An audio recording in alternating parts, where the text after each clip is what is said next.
Hi friends, ఈరోజు మన యొక్క అప్డేట్స్కి స్వాగతం సుస్వాగతం. ఇప్పటిదాకా మన యొక్క ఛానల్ ఎవరైతే సబ్స్క్రైబ్ చేసుకోలేదో please subscribe to tech today channel. ఎందుకంటే మన ఛానల్లో ప్రతిరోజు కూడా రోజువారీ కరెంట్ అఫైర్స్ అనేది తెలుగు మరి ఇంగ్లీష్ రెండు భాషల్లో కలిపి ఇవ్వడం జరుగుతుంది. అదేవిధంగా ఈచ్ క్వశ్చన్కి ఎక్స్ప్లెనేషన్ ఉంటుంది. ప్రతిరోజు న్యూస్ పేపర్ చదివే అలవాటు ఎవరికైతే లేదో వాళ్ళందరికీ కూడా ఇది ఒక రకంగా ప్లస్ అని చెప్పొచ్చు. ఎందుకంటే ఇప్పుడు న్యూస్ పేపర్ చదివిన మనకు మోర్ దెన్ టైం అనేది వేస్ట్ అవడం జరుగుతుంది. ఆ సమస్య మీకు లేకుండా మొత్తం మేము మెయిన్ ఇంపార్టెంట్ క్వశ్చన్స్ ఏవైతే ఉంటాయో వాటిపైన ప్రతిరోజు కూడా క్లాసెస్ అనేది చేయడం జరుగుతుంది. ప్రతిరోజు కూడా ఈవినింగ్ టైంలో మన యొక్క క్లాస్ అనేది ఏ రోజుది ఆ రోజు అప్లోడ్ చేయడం జరుగుతుంది. మీకు చాలా ఈజీగా రన్నింగ్ నోట్స్ కూడా ప్రిపేర్ చేసుకోవచ్చు. మొదటి ప్రశ్న చూసినట్టయితే, which state topped the medal Tally of the inaugural Khelo India beach games 2025? 2025 Khelo India beach గేమ్స్లో టాప్ ఏ రాష్ట్రం వచ్చింది అని చెప్పి అడగడం జరిగింది. సరైన సమాధానం ఆప్షన్ ఏ మణిపూర్. అయితే దీనికి సంబంధించిన ఎక్స్ప్లెనేషన్ కూడా చూద్దాం. ఎక్స్ప్లెనేషన్కి వచ్చే ముందు ఎవరైతే రన్నింగ్ నోట్స్ రాసుకుంటున్నారో వాళ్ళందరూ కూడా రన్నింగ్ నోట్స్ అనేది మెయింటైన్ చేస్తే చాలా యూస్ఫుల్గా ఉంటుంది. మీరు బుక్ అనేది రిఫర్ చేసుకోవడానికి కూడా చాలా బాగుంటుంది. ఇక్కడ చెప్పే ప్రతి పాయింట్ కూడా వాల్యుబుల్ పాయింట్, బిట్ ఓరియంటెడ్గా వచ్చే అవకాశం కూడా మోర్ దెన్ చాయిస్ అనేది ఉంది. ఇక్కడ మనం చూసినట్టయితే ఛాన్సెస్ అనేది ఉండడం జరిగింది. అయితే మొదటగా మనం చూసినట్టయితే ఈ యొక్క గేమ్స్ అనేది మే 24 పూర్తవడం జరిగింది. అయితే ఇందులోని మణిపూర్ సుమారుగా 14 పథకాలు అనేది సాధించింది, అగ్రస్థానంలో నిలిచింది. ఈ యొక్క 14 పథకాల్లో చూసినట్టయితే 5 గోల్డ్, 6 సిల్వరు, 3 బ్రాంజు గెలుచుకోవడం జరిగింది. ఇంకా అదేవిధంగా ఇక్కడ మనం చూసినట్టయితే ఈ యొక్క గేమ్స్ అనేది 19 నుండి 24వ తారీఖు వరకు ఈ యొక్క స్పోర్ట్స్ అనేవి 5 రోజుల పాటు జరిగాయి, అది కూడా మే మంత్లోని. అయితే ఈ యొక్క గేమ్స్ అనేవి ఎక్కడ ముగిశాయి అనేది చూసినట్టయితే కుక్కూర్ మెమోరియల్లో ఈ యొక్క గేమ్స్ అనేది కంప్లీట్ అయ్యాయి. అయితే కుక్కూర్ మెమోరియల్ ఎక్కడుంది అని చూసినట్టయితే కేంద్రపాలిత ప్రాంతమైన దాదర్ నగర్ హవేలీ డాము అండ్ డయ్యూమ్ ఈ సంవత్సరం అంటే 2025 మొదట ఖేలో ఇండియన్ బీచ్ గేమ్స్ అనేది దాదర్ అండ్ నగర్ హవేలీ ఆ యొక్క యూనియన్ టెరిటరీ అంటే కేంద్రపాలిత ప్రాంతం ఈ ఏడాది స్పోర్ట్స్ అనేది కండక్ట్ చేయడం జరిగింది. అది ఎప్పుడు చేశారని చూసినట్టయితే మే మంత్లో 19 నుంచి 24 వరకు కండక్ట్ చేశారు. అయితే ఇక గేమ్స్ అనేది ఎక్కడ ముగిశాయి అని చూసినట్టయితే ఐఎన్ఎస్ కుకోరియల్ మెమోరియల్ ఇన్ డెయ్యూమ్ అని చెప్పడం జరిగింది. ఇంకా అదేవిధంగా చూసినట్టయితే లాస్ట్ 2 పాయింట్స్ చూడండి. లాస్ట్ 2 పాయింట్స్లోని లాస్ట్ నుంచి సెకండ్ చూడండి. మాస్కట్ ముత్యాలు ఇది నాగోవా బీచ్లోని క్రమం తప్పకుండా కనిపించే డాల్ఫిన్ అని చెప్పడం జరిగింది. ఈ యొక్క నాగోవా బీచ్లోని అత్యధికంగా డాల్ఫిన్స్ అనేవి కనిపిస్తాయని చెప్పడం జరిగింది. అదేవిధంగా వీరు కండక్ట్ చేసిన ఖేలో ఇండియా బీచ్ గేమ్స్లోని మొత్తం 6 టైప్స్ ఆఫ్ గేమ్స్ అనేది జరిగాయి, బీచ్ ఓరియంటెడ్ సంబంధించినవి. అదేవిధంగా ఇక్కడ మనం చూసినట్టయితే 2 ప్రదర్శనలు కూడా జరిగాయని చెప్పడం జరిగింది. ఈ విధంగా ఈ యొక్క క్రీడలు అనేవి ముగిశాయని చాలా క్లియర్గా ఇవ్వడం జరిగింది. అయితే ఇక్కడ ఇంకో విషయం గుర్తుపెట్టుకోండి, ఈ 6 గేమ్స్ ఏంటనేది కూడా క్వశ్చన్ అడిగే అవకాశం కూడా ఉంది. దానికి సంబంధించి నాకు కామెంట్ బాక్స్లోని మీరు తెలుసుకొని నాకు కామెంట్ బాక్స్లో మెన్షన్ చేయండి. సెకండ్ క్వశ్చన్ చూసినట్టయితే Wings India 2026 the biennial flagship event for Indians civil aviation sector is set to be held in which city? ఇక్కడ మనం చూసినట్టయితే ఫ్లాగ్షిప్ ఈవెంట్కి సంబంధించి వింగ్స్ ఇండియా 2026 ఏ నగరంలో జరగనుంది అని అడగడం జరిగింది. దీనికి సంబంధించి సరైన సమాధానం తెలంగాణ హైదరాబాద్. దీనికి సంబంధించిన ఎక్స్ప్లెనేషన్ కూడా చూద్దాం. మేము చెప్పేవి మీకు అర్థం కాకపోతే మాత్రం వీడియో స్టాప్ చేసి ప్రతి పాయింట్ కూడా మీరు ఓన్గా రీడ్ చేసి మీ యొక్క నోట్స్ అనేది మీరు ఓన్గా ప్రిపేర్ చేసుకోవచ్చు, మీకు ఎటువంటి ఇబ్బంది ఉన్నా సరే. అయితే ఇక్కడ ఎక్స్ప్లెనేషన్ చూసినట్టయితే ఈ యొక్క బెనియల్ ఫ్లాగ్షిప్ ఈవెంట్ అనేది జనవరి 28 నుండి 31 వరకు జరుగుతుందని చెప్పడం జరిగింది. అయితే దీనికి సంబంధించిన రెస్పాన్సిబిలిటీ ఎవరు తీసుకుంటారు అన్నది చూసినట్టయితే ఎయిర్పోర్ట్ అథారిటీ ఆఫ్ ఇండియా అని చెప్పడం జరిగింది. అదేవిధంగా ministry of civil aviation airport authority of India దీనికి సంబంధించి రెస్పాన్సిబిలిటీ తీసుకుంటుంది. వారే ఈ యొక్క బెనియల్ ఫ్లాగ్షిప్ ఈవెంట్ అనేది కండక్ట్ చేస్తారు. అయితే ఇది ఎక్కడని చూసినట్టయితే మన యొక్క తెలంగాణలోని బేగంపేట ఎయిర్పోర్ట్లోని దీనికి సంబంధించి ఈవెంట్ అనేది జరుగుతుందని చెప్పడం జరిగింది.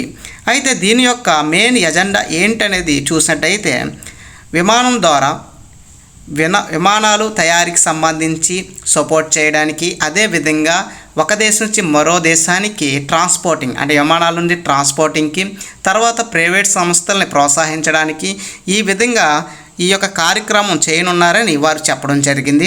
అదేవిధంగా ఎవరైతే పెట్టుబడులు పెడుతున్నారో విదేశీయుల పైన కానీ ఎయిర్పోర్ట్స్ మీద కానీ ఈ యొక్క విమానాలకు సంబంధించి వాళ్ళందరినీ ప్రోత్సహిస్తూ ఈ యొక్క ఈవెంట్ అనేది కండక్ట్ చేయడం జరుగుతుందని వారు చెప్పడం జరిగింది. మూడో ప్రశ్న చూసినట్టయితే, what is the name of the scheme launched by the government for providing equity supported to MSME in India?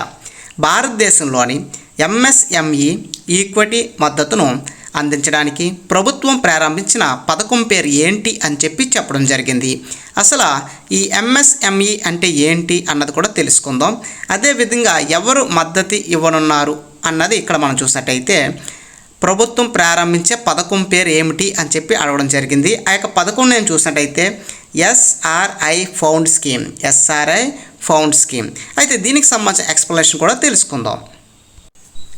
Explanation చూసినట్టయితే ఎక్స్ప్లెనేషన్ చెప్పే ముందు మీ అందరికీ చెప్పాల్సిన విషయం ఏంటంటే ఈ యొక్క ఎస్ఆర్ఐ ఫండ్ అనే పథకం ఏదైతే ఉందో ఇది ఒక రకంగా చెప్పాలంటే మ్యూచువల్ ఫండ్స్ తర్వాత స్టాక్ మార్కెట్స్కి రిలేటెడ్గా ఉంటుంది.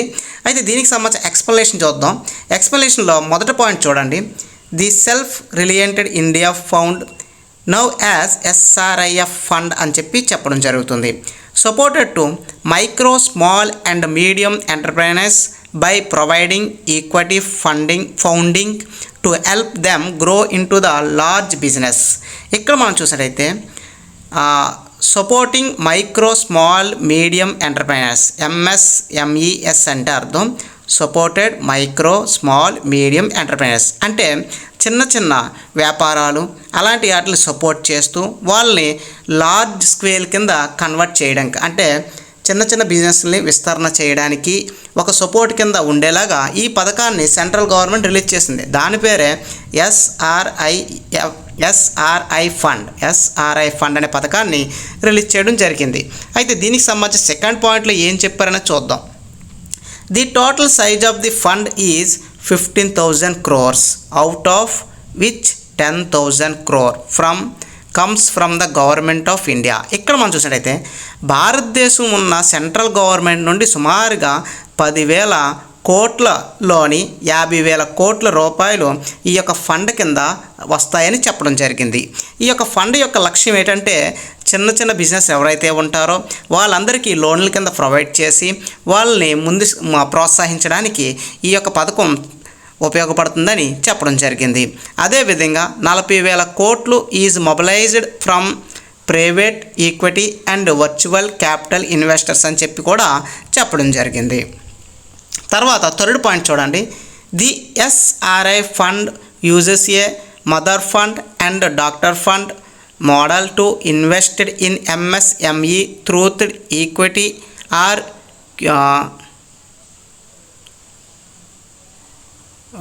Equity and also equity instruments అని చెప్పడం జరిగింది. ఇక్కడ మనం చూసినట్టయితే ఇక్కడ మదర్ ఫండ్ డాక్టర్ ఫండ్ అంటే మదర్ ఫండ్ అంటే large scale of business, doctor found mother found అంటే large scale business, doctor found అంటే స్మాల్ స్కేల్ బిజినెస్ అంటే చిన్న చిన్న వ్యాపారాలు ఇన్వెస్టర్స్ అని అంటారు. ద లార్జ్ స్కేల్ అంటే మదర్ ఫండ్ ఏదైతే ఉందో ఇది లార్జ్ స్కేల్ ఇన్వెస్ట్మెంట్ అని కూడా మనం చెప్పవచ్చు. ఇంకా ఇందులో మనం చూసినట్టయితే ఇక్కడ లాస్ట్ నుంచి సెకండ్ పాయింట్ చూడండి. It is the managed by the NSIC virtual capital fund limited. ఈ యొక్క అమౌంట్ ఏదైతే ఉందో ఈ యొక్క గవర్నమెంట్ ప్రొవైడ్ చేసే అమౌంట్ ఏదైతే ఉందో ఈ యొక్క అమౌంట్ మొత్తాన్ని మేనేజ్ చేసే సంస్థ ఎవరైనా చూసినట్టయితే NSIC virtual capital fund limited దీని మొత్తాన్ని మేనేజ్ చేయడం జరుగుతుంది. కేటగిరీ 2 ఆల్టర్నేటివ్ ఇన్వెస్ట్మెంట్ ఫండ్ అదేవిధంగా registered with the security and exchange board of India SEBI.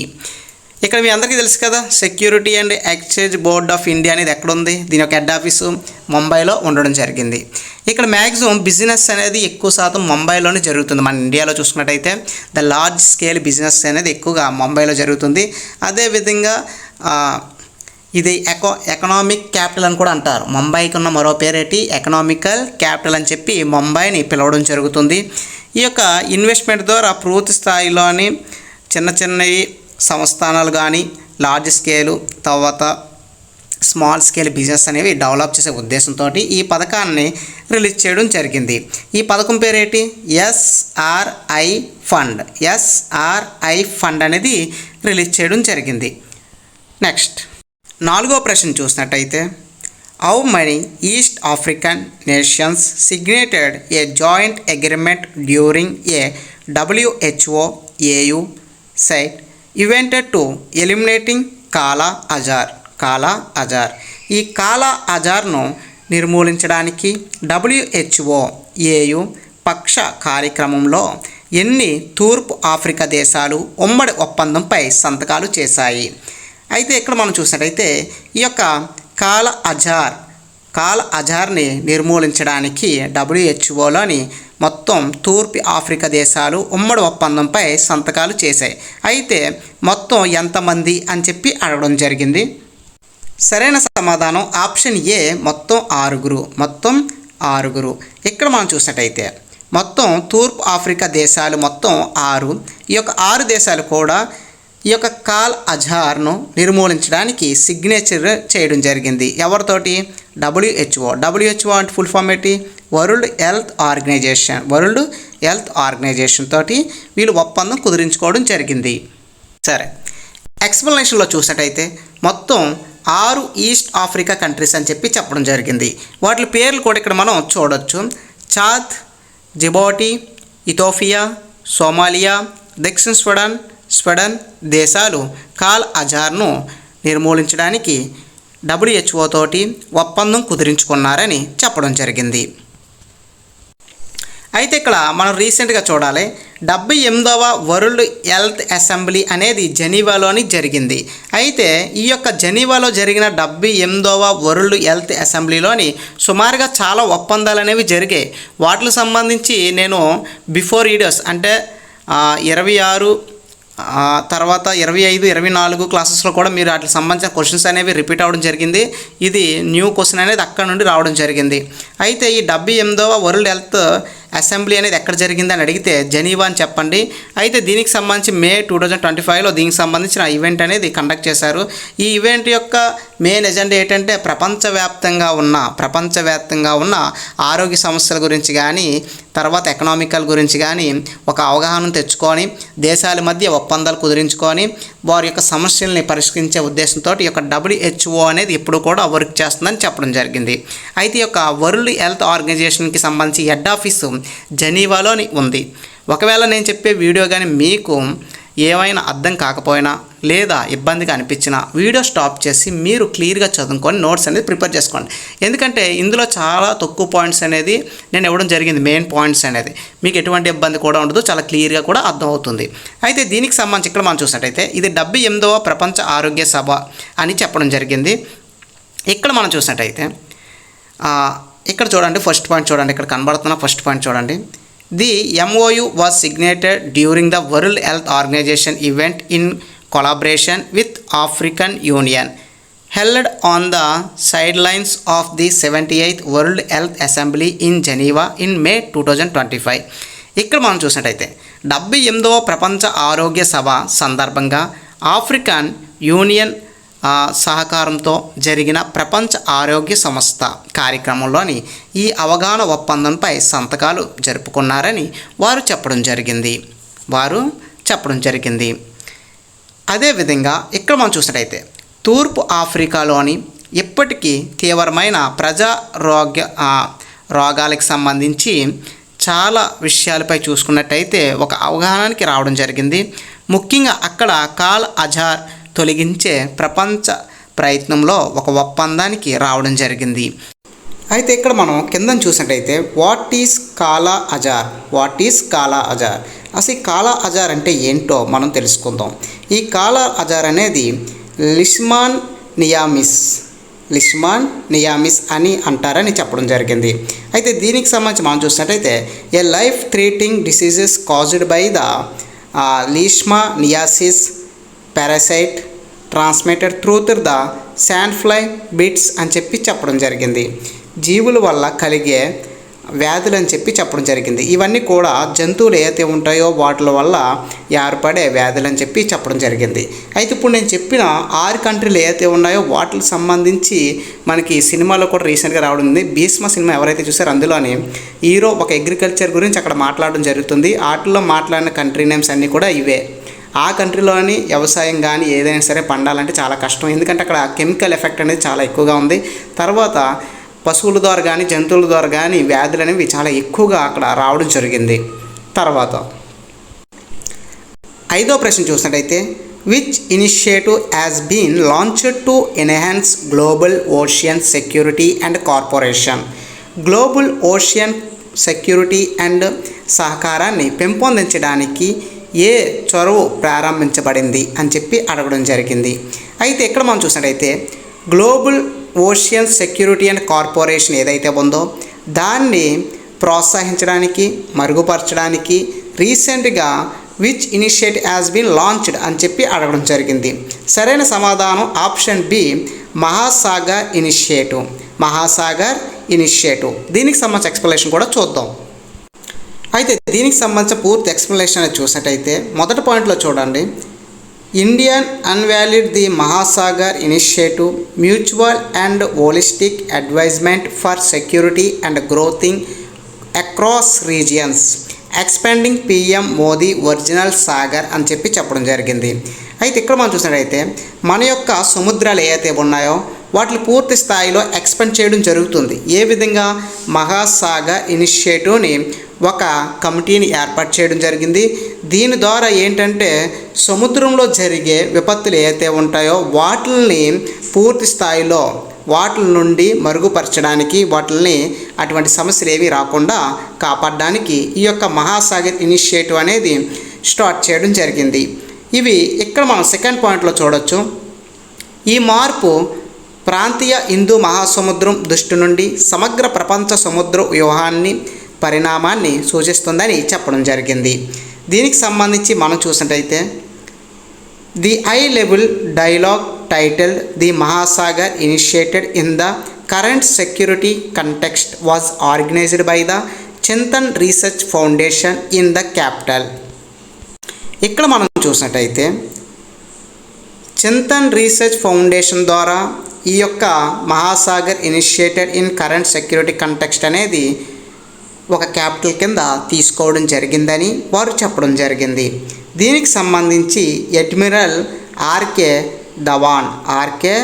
Dhawan the former chief of naval staff standard that the Indian navy is full capable to deterring threats and controlling ocean spaces and including coastal defence and symmetric warfare. ఇక్కడ మనం చూసినట్టయితే భారత నావికదళ ముప్పులను నిరోధించడానికి మరియు తీర ప్రాంత రక్షణ కోసం మరియు సమాన యుద్ధంతో సహా సముద్రంలోని ప్రదేశాలను నియంత్రించడానికి పూర్తిగా సామర్థ్యం కలిగి ఉందని మాజీ నౌకదళ అధిపతి అడ్మిరల్ ఆర్కే థావాన్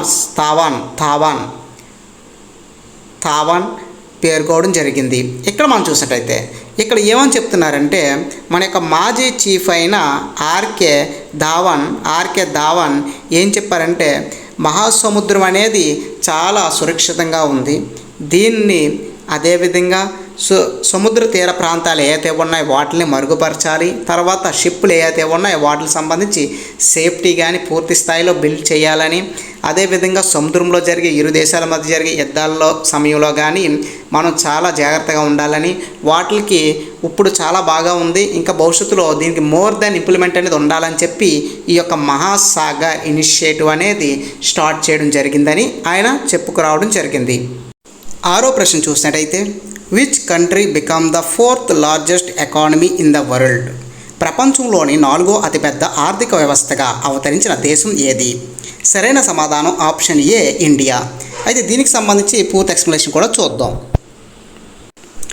అయితే దీనికి సంబంధించి ఎక్స్ప్లెనేషన్ చూసినట్టయితే with a gross domestic product at market price of 4.187 trillion, India has overtaken Japan to emerge as the world's 4th largest economy.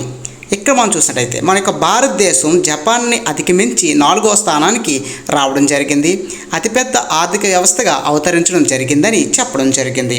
అయితే దీనికి సంబంధించి సెకండ్ పాయింట్లో చూసినట్టయితే this was stated by NITI Aayog chief executive officer. మన యొక్క నీతి Aayog chief executive officer BVR Subrahmanyam గారు దీని గురించి తెలపడం జరిగింది. అదేవిధంగా దీనికి సంబంధించి చైర్మన్ ఎవరనేది నాకు కామెంట్ బాక్స్లో మెన్షన్ చేయండి.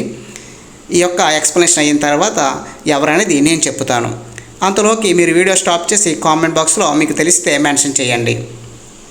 నెక్స్ట్ చూసినట్టయితే he was speaked after the conclusive of the 10th NITI Aayog governing council meeting which was held in New Delhi on 24th May 2025. మన బివిఆర్ సుబ్రహ్మణ్యం గారు ఢిల్లీలోని 24 May 2025న దీనికి సంబంధించిన వివరాన్ని చెప్పడం జరిగింది. అయితే ఇక్కడ చూడండి, తెలుగులో ఏం చెప్పారంటే 2025 May 24న ఢిల్లీలో జరిగిన 10వ నీతి ఆయోగ్ గవర్నర్ కౌన్సిల్ సమావేశం. ఈ పాయింట్ అడిగితే ఎగ్జామ్లో గుర్తుపెట్టుకోండి. గవర్నర్ కౌన్సిల్ సమావేశం ఏ రోజున జరిగింది, ఎక్కడ జరిగింది? ఇది చూసినట్టయితే May 24న జరిగింది. ఇది 10వ. అదేవిధంగా ఢిల్లీలో జరిగిందని మనం చెప్పాల్సి ఉంటుంది. అదేవిధంగా లాస్ట్ చూడండి, note India to overtake Germany by 2028. Already మన యొక్క దేశం ఏదైతే ఉందో భారతదేశం జపాన్ని దాటి 4వ స్థానానికి రావడం జరిగింది ఎకానమిక్ గ్రోతింగ్లో. అయితే 2028 కల్లా జర్మనీని దాటే అవకాశాలు ఉన్నాయని మన యొక్క నీతి Aayog chief executive officer BVR Subrahmanyam గారు ఈ యొక్క మీటింగ్లో తెలిపారు. మనకి ఎగ్జామ్ పాయింట్ ఆఫ్ వ్యూలో కూడా చూడాలి దీన్ని. 2028 కల్లా ఏ దేశాన్ని అధిగమించి భారతదేశం ఎకానమీలోని ముందుకు రానుంది అని చెప్పి అడుగుతాడు. సరైన సమాధానం జర్మనీ అని చెప్పి మీరు టక్మని మైండ్లోకి రావాలి. అదేవిధంగా ఈ ఏడాది ఏ దేశాన్ని దాటి మన యొక్క భారతదేశం 4వ స్థానానికి వచ్చింది అని చెప్పి అడుగుతాడు. అడిగినప్పుడు సరైన సమాధానం జపాన్ అని చెప్పి మనం మెన్షన్ చేయాల్సి ఉంటుంది. మీకు నోట్స్ రాసుకునే ఉద్దేశం ఉంటే మాత్రం వీడియో స్టాప్ చేసి ఈచ్ అండ్ ఎవ్రీ పాయింట్ క్లియర్గా చదివి నోట్స్ అనేది ప్రిపేర్ చేసుకోండి. అయితే నీతి ఆయోగ్కి చైర్మన్ ఎవరనేది నేను అడిగాను. క్వశ్చన్ అనేది మీరు కామెంట్ బాక్స్లో పెట్టినట్టయితే నో ప్రాబ్లం, పెట్టకపోతే తెలుసుకోండి. నీతి ఆయోగ్ చైర్మన్ మన యొక్క నరేంద్ర మోదీ, ప్రధానమంత్రి నరేంద్ర మోదీ నీతి ఆయోగ్కి చైర్మన్ కింద ఉండడం జరిగింది. 7వ ప్రశ్న, in which state prime minister Narendra Modi dedicated the countries first 9000 horsepower electric locomotive plant of the Indian railways యొక్క ఎలక్ట్రికల్ లోకోమోటివ్ ప్లాంట్ ఏదైతే ఉందో లోకోమోటివ్ ప్లాంట్ సంబంధించి 9000 horsepower కలిగిన ఎలక్ట్రికల్ లోకోమోటివ్ ప్లాంట్ని నరేంద్ర మోదీకి అంకితం చేయడం జరిగింది. అయితే అది ఏ రాష్ట్రం అని చెప్పి అడగడం జరిగింది. సరైన సమాధానం ఆప్షన్ సి గుజరాత్. దీనికి సంబంధించిన ఇన్ఫర్మేషన్ కూడా తెలుసుకుందాం. ఎక్స్ప్లెనేషన్ చూసినట్టయితే prime minister Narendra Modi dedicated the countries first 9000 horsepower electric locomotive plant of the Indian railway at Dahod in గుజరాత్లోని దావోద్లో నిర్మించిన రైల్వేకి సంబంధించి ఎలక్ట్రో లోకోమోటివ్ ప్లాంట్ ఏదైతే ఉందో దాన్ని నరేంద్ర మోదీకి అంకితం చేయడం జరిగింది. అయితే దాని యొక్క హార్స్ పవర్ ఎంత అని చెప్పి మనకి క్వశ్చన్ అనేది రావడం జరుగుతుంది. మొత్తం ఎంత? 9000. ఈ ప్లాంట్ ఎక్కడ నిర్మించారు అని చెప్పి క్వశ్చన్ అడుగుతాడు. స్టేట్ అయితే అందరూ చెప్తారు గుజరాత్ అని, ప్లేస్ ఎక్కడని అడుగుతారు. ప్లేస్ అయితే దావోద్ గుజరాత్ అని చెప్పి చెప్పాలి. అయితే ఈ యొక్క డెడికేట్ ఎప్పుడు చేశారు అని అడిగితే 26 May 2025న డెడికేట్ చేశారని చెప్పాలి. ఇక్కడ మనం చూసినట్టయితే భారత ప్రధానిగా నరేంద్ర మోదీ పదవి బాధ్యతలు చేపట్టి నేటికి 11 సంవత్సరాలు పూర్తయినట్లుగా చెప్పడం జరిగింది. 2014 May 26న నరేంద్ర మోదీ ప్రధానిగా ప్రమాణ స్వీకారం చేశారు. అదేవిధంగా ఇక్కడ మనం చూసినట్టయితే సెకండ్ పాయింట్ చూడండి. ఇందులోని ప్రారంభించిన దాహోద్ ఎలక్ట్రికల్ లోకోమోటివ్ ప్లాంట్ భారతీయ రైల్వే యొక్క మొదట 9000 హై వోల్టేజ్ తయారీ ప్లాంట్ ఏదైతే ఉందో ఈ యొక్క ప్లాంట్ అని నరేంద్ర మోదీకి అంకితం చేయడం జరిగింది.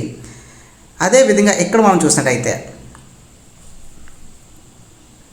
దీనికి సంబంధించి శంకుస్థాపన అనేది 2022లోని గుజరాత్లో శంకుస్థాపన చేయడం జరిగింది. ఈ యొక్క 2025 ఈ రోజుకి ఈ యొక్క ప్లాంట్ అనేది పూర్తి స్థాయిలో కంప్లీట్ అవ్వడం జరిగింది. తర్వాత మనం ఒక మోదీ గారికి అంకితం చేయడం జరిగింది. అయితే దీనికి పెట్టిన బడ్జెట్ సుమారుగా 21.405 కోట్ల బడ్జెట్ అనేది దీనికి కేటాయించడం జరిగింది ఈ యొక్క ప్లాంట్కి సంబంధించి. ఈ ప్లాంట్ లాస్ట్ పాయింట్ చూడండి. The plant can produce 120 electrical energy per year and it can be increased to 150 per year. సంవత్సరానికి 150 ఇంక్రీజ్ అవుతుందని చెప్పడం జరిగింది. అయితే ఇక్కడ మనం చూసేటైతే ఈ ప్లాంట్ ద్వారా సుమారుగా 120 ఎలక్ట్రికల్ ఎనర్జీ పర్ ఇయర్ అనేది జనరేట్ అవుతుందని చెప్పడం జరిగింది. అదేవిధంగా గుజరాత్ సీఎం ఎవరనేది నాకు కామెంట్ బాక్స్లో మెన్షన్ చేయండి. గుజరాత్ క్యాపిటల్ వచ్చేసి గాంధీనగర్. 8వ ప్రశ్న చూసినట్టయితే who won the Palme d'Or at the 78th Cannes film festival. 78వ కెనైన్స్ ఫిలిం ఫెస్టివల్లో పామ్ డి ఓర్ అవార్డును ఎవరు గెలుచుకున్నారు? సరైన సమాధానం ఆప్షన్ డి జాఫర్ పెనాయ్. దీనికి సంబంధించిన ఎక్స్ప్లెనేషన్ కూడా చూద్దాం. ఎక్స్ప్లెనేషన్లో చూసినట్టయితే మొదటి పాయింట్లోని కెనైన్స్ ఫిలిం ఫెస్టివల్ 78వ ఎడిషన్లోని Iran film maker Jafar Panahi తన పొలిటికల్ డ్రామా అయిన it was just an accident అనే అనే పొలిటికల్ డ్రామాకి ఆయనకి ఒక అవార్డు అనేది రావడం జరిగింది. ఇది 78వ వార్షిక కెనైన్స్ ఫిలిం ఫెస్టివల్ 2025 మే 13 నుండి 24 వరకు జరిగింది. అయితే దీనికి సంబంధించి ప్రెసిడెంట్ కింద ఎవరున్నారని చూసినట్టయితే తెలుగులో కూడా ఇవ్వడం జరిగింది. ఫ్రెంచ్ నటి జూలియట్ బినోచా ప్రధానిగా పోటీకి, అదేవిధంగా జ్యూరీ అధ్యక్షురాలిగా పనిచేశారని చెప్పడం జరిగింది. 9వ క్వశ్చన్ చూసినట్టయితే 9వ క్వశ్చన్ నోవాక్ జోకోవిచ్ won is 100th career single title he belong to which country? కెరియర్లోని 100వ సింగిల్స్ టైటిల్ నెగ్గిన నోవాక్ జోకోవిచ్ ఏ దేశానికి చెందినవారని చెప్పి అడగడం జరిగింది. సరైన సమాధానం చూసినట్టయితే స్విట్జర్లాండ్కి చెందిన వ్యక్తి. ఈయన స్విట్జర్లాండ్కి చెందిన వ్యక్తి. దీనికి సంబంధించిన ఎక్స్ప్లెనేషన్ కూడా చూద్దాం. ఎక్స్ప్లెనేషన్ చూసినట్టయితే నోవాక్ జోకోవిచ్ won is 100th career single title by defending Hubert Hurkacz at the Geneva open. ఇక్కడ మనం చూసినట్టయితే జెనీవా ఓపెన్లోని హార్బెట్ అండ్ హార్కేజ్ను ఓడించి నోవాక్ జోకోవిచ్ తన కెరీర్లోని 100వ సింగిల్ టైటిల్ను గెలుచుకున్నాడు. అయితే దీనికి సంబంధించి పాయింట్స్ అనేది చూసినట్లయితే ఈయన యొక్క స్కోర్ అనేది 5-7, 7-6 అండ్ 7-6 స్కోర్తో గెలిచాడని చెప్పడం జరిగింది. జెనీవాలోని జోకోవిచ్కు ఇది తొలి టోర్నమెంట్ విజయం అని చెప్పొచ్చు. అయితే జోకోవిచ్ joined a selected group of player with 100. ఇక్కడ మనం చూసినట్టయితే 100th కెరియర్ సింగిల్స్ టైటిల్స్ గ్రూప్లోని మన యొక్క జోకోవిచ్ కూడా జాయిన్ అయ్యాడని చెప్పడం జరిగింది. More title in the open hair ఇక్కడ మనం చూసినట్టయితే ఇంకా లాస్ట్ పాయింట్ చూడండి.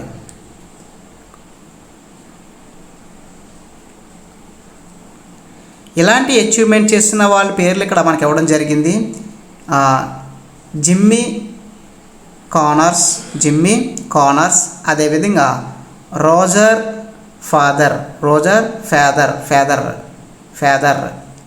ఫేదర్ మాత్రమే ఇలాంటి విజయాలు సాధించారని చెప్పి వాళ్ళ పేర్లు కూడా ఇవ్వడం జరిగింది. మనకి ఎగ్జామ్ ఓరియంటెడ్లో చూసినట్టయితే మెయిన్గా గతంలో ఎవరైతే యొక్క 100 సింగిల్ టైటిల్ జాబితాలో ఎవరెవరు ఉన్నారని చెప్పి అడగడం జరుగుతుంది. ఇక లాస్ట్న 2 నెంబర్స్ నేమ్స్ అనేది ఇవ్వడం జరిగింది. ఇప్పుడు రీసెంట్గా జోకోవిచ్ కూడా జాయిన్ అవ్వడం జరిగింది. మొత్తం 3 మెంబర్స్ అనేది ఉండడం జరిగింది. అయితే ఈ యొక్క జోకోవిచ్ ఏ స్పోర్ట్స్కి సంబంధించిన వ్యక్తి అనేది నాకు కామెంట్ బాక్స్లో మెన్షన్ చేయండి. 10వ క్వశ్చన్ చూసినట్టయితే the INSPIRE scheme is a flagship initiative of each organization. ఏ ఆర్గనైజేషన్ ద్వారా ఈ యొక్క ఫ్లాగ్షిప్ అనేది ఇనిషియేటివ్ చేశారని చెప్పి అడగడం జరిగింది. సరైన సమాధానం option D, department of science and technology. Department of science and technology రీసెంట్గా ఈ యొక్క స్కీమ్ అనేది రిలీజ్ చేసింది. అయితే స్కీమ్కి సంబంధించిన పూర్తి వివరాలు కూడా తెలుసుకుందాం. ఇక్కడ మనం చూసినట్టయితే ఈ యొక్క department of science and technology దీన్ని ప్రారంభించడం జరిగింది. అయితే దీనికి సంబంధించి ఒక ఇష్యూ అనేది రీసెంట్గా జరిగింది న్యూస్లోని. అయితే దానికి సంబంధించి ఎవరిని ఏంటో తెలుసుకుందాం. మొదటి పాయింట్లో చూసినట్టయితే ఇటీవలే భారతదేశం అంతటా చాలామంది రీసెర్చ్ స్కాలర్షిప్లు అనేది రావడం జరుగుతుంది. అయితే 8 నుండి 13 నెలలుగా తమ ఇన్స్పైర్ స్కాలర్షిప్ అందకపోవడంపై ఆందోళన వ్యక్తం చేశారని చెప్పడం జరిగింది. అయితే దీనికి సంబంధించి మనం చూసినట్టయితే this delay affected the research work. ఇక్కడ మనం చూసినట్టయితే the inspire scheme standard for innovation in science pursuit for the inspired research అని చెప్పి చెప్పడం జరిగింది. అయితే ఇక్కడ ఈ యొక్క స్కాలర్షిప్ అనేది డిలే అవ్వడం జరిగింది. దానికి గల కారణం ఏంటి అన్న వివరం కూడా ఇక్కడ ఇవ్వడం జరిగింది. It is the flagship initiative of the department of science and technology launched in 2008. అయితే ఈ యొక్క స్కీమ్ అనేది 2008లోని department of science and technology సంస్థ దీన్ని లాంచ్ చేయడం జరిగింది. ఈ స్కాలర్షిప్ అనేది ఈ యొక్క రీసెర్చ్ రిలేటెడ్ సంస్థలు ఎవరైతే ఉంటారో జూనియర్ రీసెర్చ్ కానీ ఇలాంటివి ఏవైతే ఉంటాయో ఒక సైన్స్ స్క్వేర్ ఇలాంటి టైపు వాళ్ళకి యొక్క స్కాలర్షిప్ అనేది ప్రతి ఏటా అందిస్తున్నారు. అయితే సుమారుగా 18 నుండి 13 మంత్లు అంటే 8 నెలల నుండి 13 నెలల వరకు అంటే 1 ఇయర్ వరకు స్కాలర్షిప్ అనేది ప్రొవైడ్ చేయలేదు. ఈ యొక్క స్కాలర్షిప్ అనేది మంత్లీ ప్రొవైడ్ చేస్తారు. అలాంటి స్కాలర్షిప్ రాకపోవడంతో ఈ యొక్క స్టూడెంట్స్ ఎవరైతే ఉన్నారో ఈ యొక్క రీసెర్చ్ సంస్థకు సంబంధించి స్టూడెంట్స్ ఎవరైతే ఉన్నారో వీళ్ళందరూ కూడా ఆర్గ్యూ చేయడం జరిగింది. అయితే దీని మీద మాకు క్లారిటీ కావాలని చెప్పి అయితే దీన్ని 2008లోని ప్రారంభించారు. అది ప్రారంభించింది ఎవరైనా చూసినట్లయితే department of science and technology వారు దీన్ని ప్రారంభించడం జరిగింది. అయితే the inspire fellowship supported around 1000 scholarship every year for pursuing doctoral research అని చెప్పి చెప్పడం జరిగింది. ఇక్కడ మనం చూసినట్లయితే డాక్టరేట్ రీసెర్చ్ ఇక్కడ డాక్టరేట్ పరిశోధన చేయడానికి మద్దతుగా ప్రతి ఏటా కూడా 1000 మంది స్టూడెంట్స్కి ఈ యొక్క స్కాలర్షిప్ అనేది ఇవ్వడం జరుగుతుంది. ఆ స్కాలర్షిప్ యొక్క లక్ష్యం ఏంటనేది చూసినట్టయితే బలమైన సైన్స్ అండ్ టెక్నాలజీ బేస్ను నిర్మించడం వారి లక్ష్యం అని చెప్పడం జరిగింది. ప్రతిభావంతులైన యువతకు బేసిక్ సైన్స్లో పరిశోధనలకు ఆకర్షించడం, భారత్లో బలమైన సైన్స్ అండ్ టెక్నాలజీ బేస్ను నిర్మించడం అయిన లక్ష్యంతో ఈ యొక్క స్కాలర్షిప్ ప్రతి ఏటా కూడా department of science and technology ఇవ్వడం జరుగుతుంది. కొన్ని కారణాల చేత వాళ్ళకి సుమారుగా సంవత్సరం పాటు ఎటువంటి స్కాలర్షిప్ కూడా ప్రొవైడ్ చేయలేదు. దానివల్ల ఒక ఇష్యూ అనేది రావడం జరిగింది. దానిపైన క్లారిటీ కావాలని చెప్పి ఇవ్వడం జరిగింది. అయితే దీని గురించి కూడా బిట్స్ ఏ విధంగా అడుగుతారని చూసినట్టయితే ఈ యొక్క ఇన్స్పైర్ స్కాలర్షిప్ అనేది ఏ సంస్థ ఇస్తుంది అని చెప్పి అడుగుతారు. మనకి ఈ రీజన్ అడగరు, సంవత్సరం పాటు ఇవ్వలేదు, ఈ క్వశ్చన్ అడగడం మనకి ఎవరు ఇస్తున్నారు, ఏ డిపార్ట్మెంట్ ఇస్తుంది, అయితే వీరి యొక్క ఏమేంటి అని చెప్పి కూడా అడగడం జరుగుతుంది. తర్వాత ఈ స్కాలర్షిప్ ప్రతి ఏటా ఎంతమందికి ఇస్తున్నారు అని చెప్పి కూడా అడగడం జరుగుతుంది. ప్రతి ఏటా 1000 మందికి ఇవ్వడం జరుగుతుంది. ఇది 2008లో స్టార్ట్ చేశారు. Department of science and technology సంస్థ ఈ యొక్క స్కాలర్షిప్ అనేది ప్రొవైడ్ చేస్తుందని చెప్పి కూడా చెప్పొచ్చు. ఓకే, 11వ క్వశ్చన్ చూసినట్టయితే లాస్ట్ క్వశ్చన్ అని చెప్పొచ్చు. ఈరోజు క్లాస్లో లాస్ట్ క్వశ్చను. కియో లాడియో నేషనల్ పార్క్ ఏ రాష్ట్రంలో ఉంది? కియో లాడియో నేషనల్ పార్క్ ఏ రాష్ట్రంలో ఉందని చెప్పి అడగడం జరిగింది. సరైన సమాధానం ఆప్షన్ బి, రాజస్థాన్లోని కియో లాడో నేషనల్ పార్క్ అనేది ఉందని చెప్పి చెప్పడం జరిగింది. అయితే దీనికి సంబంధించిన ఎక్స్ప్లెనేషన్ కూడా చూద్దాం. ఇక్కడ చాలా మోస్ట్ ఇంపార్టెంట్ బిట్స్ కూడా ఇందులో ఉన్నాయి చూడండి. ఈ యొక్క కియో లాడియో నేషనల్ పార్క్కి మరో పేరు కూడా ఉంది. దాన్నే భరత్పూర్ బర్డ్ శాంచురీ అని కూడా పిలుస్తారు. మనకు క్వశ్చన్ అడిగితాడు భరత్పూర్ బర్డ్ శాంచురీ ఎక్కడ ఉందని చెప్పి. సరైన సమాధానం Rajasthan. Is located in Rajasthan. It was established as a hunting reservoir in 19th century by Maharaj Suraj Mal. దీన్ని ఎవరు ఎస్టాబ్లిష్ చేశారు అని చూసినట్టయితే 19వ సెంచరీలోని మహారాజ్ సోరాజ్ మాల్ అనే ఒక మహారాజు దీన్ని డెవలప్ చేయడం జరిగింది. దీనికి బర్డ్ శాంచురీగా 1956లో దీన్ని బర్డ్ శాంచురీగా గుర్తించడం జరిగింది. ఎప్పుడు 1956లోని దీన్ని బర్డ్ శాంచురీ కింద కూడా మార్చడం జరిగిందని చెప్పడం జరిగింది.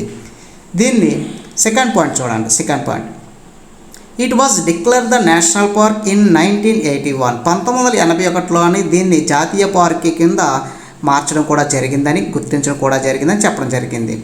Named after the temple dedicated to the lord Shiva inside the park. ఈ యొక్క పార్క్ లోపల శివుడి యొక్క స్టాచ్యూ కూడా ఉందని చెప్పడం జరిగింది. ఈ పార్క్ లోపల ఉన్న శివుడికి అంకితం చేయడం ఆలయం పేరు పెట్టారని చెప్పడం జరిగింది. పార్క్ లోపల శివుడికి అంకితం చేయబడిన ఆలయం పేరు పెట్టారని చెప్పడం జరిగింది. దీన్ని 1981లో నేషనల్ పార్క్ కింద కూడా అనౌన్స్ అనేది చేశారు. ఈ పార్క్ యొక్క అక్రాస్ ఏరియా చూసినట్టయితే 29 స్క్వేర్ కిలోమీటర్స్ ఉంటుందని చెప్పడం జరిగింది. Including woodland, swamps and wet grassland కూడా ఉన్నాయని చెప్పడం జరిగింది. అంటే అడవులు, చిత్తడి నేలలు మరియు తడి గడ్డి మైదానాలు కలిగి ఉందని చెప్పడం జరిగింది. అదేవిధంగా దీనికి రామ్సర్స్ సైట్ అనే గుర్తింపు కూడా రావడం జరిగింది. UNESCO world heritage site due to the rich biodiversity అని కూడా చెప్పడం జరిగింది. ఇక్కడ మనం చూసినట్లయితే సంపన్నమైన జీవన వైవిధ్య కారణంగా ఇది రామ్సర్స్ ప్రదేశం మరియు యునెస్కో ప్రపంచ వారసత్వ ప్రదేశంగా గుర్తించడం కూడా జరిగిందని చెప్పడం జరిగింది. 8 జాతులకు ఇటీవలే ఈ పార్కు తాబేలుకు సురక్షితమైన నివాసంగా మారుతుందని చెప్పడం జరిగింది. రాజస్థాన్లోని ఈ పార్క్కి చాలా ప్రత్యేకత ఉంది. సుమారుగా 8 జాతులకు ఇటీవలే ఈ యొక్క పార్క్ అనేది చాలా బాగా నివసించడానికి సహకరిస్తుందని చెప్పడం జరిగింది. తాబేలుకు సురక్షితమైన నివాసంగా మారుతుందని కూడా చెప్పడం జరిగింది. అప్పుడు రాజస్థాన్లో కనిపించే 10 జాతుల్లో ఆశ్రమం కల్పిస్తుందని చెప్పడం జరిగింది. 10 జాతులకి ఆశ్రమం కల్పిస్తుందని ఈ యొక్క ఫారెస్ట్ చెప్పడం జరిగింది. ఫారెస్ట్ నేమ్ ఏంటి? కయోలాడియో నేషనల్ పార్క్. దీనికి ఉన్న మరో పేరేంటి? భరత్పూర్ బర్డ్ శాంచురీ అని కూడా చెప్పడం జరిగింది. చూసారు కదా ఫ్రెండ్స్, ఈరోజు క్లాసులో most important valuable current affairs అనేది నేర్చుకున్నాం. అదేవిధంగా వీటికి సంబంధించి నోట్స్ ప్రిపేర్ చేసుకుంటే మీకు చాలా యూస్ఫుల్గా ఉంటుంది రివిజన్ చేయడానికి. ఏ రోజు ఇన్ఫర్మేషన్ ఆ రోజు నేర్చుకున్నట్టయితే మీకు బండెల్ అనేది బాగా తగ్గుతుంది. మీరు మోర్ దెన్ నాలెడ్జ్ కూడా ఇంప్రూవ్ చేసుకోవచ్చు. ఇంకా మన యొక్క కంటెంట్ కానీ నచ్చినట్టయితే మీ యొక్క స్నేహితులు కూడా ఫార్వర్డ్ చేయండి, వాళ్ళు కూడా ఎంతో యూస్ఫుల్గా ఉంటుంది. And thank you for watching this video. Please subscribe to tech today channel.